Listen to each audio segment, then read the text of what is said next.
দর্শক, আজ আমরা চলে এসেছি নরসিংদী শিবপুর উপজেলার একটি প্রাকৃতিক মনোরম পরিবেশের মাঝে বাংলাগড় রেস্টুরেন্টটিতে। এই রেস্টুরেন্টটি লাখপুর খেয়াঘাটের পাশে শীতলক্ষা নদীর তীরবর্তী অবস্থিত।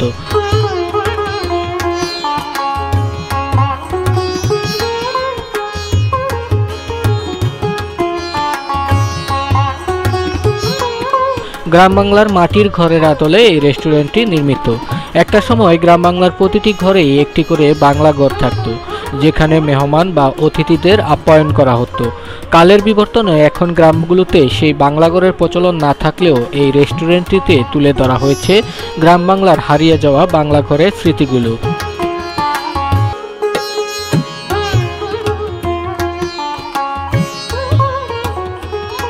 এই বাংলা ঘরের ভিতরেই এখানে আসা দর্শনার্থীদের আপ্যায়ন করা হয়। বাংলা ঘরের পাশে রয়েছে সবুজে ঘেরা ছোট ছোট ঘর, যেখানে বসে প্রকৃতির হিমেল হাওয়ার সাথে একটি সুন্দর মুহূর্ত কেটে যাবে যে কারোরই।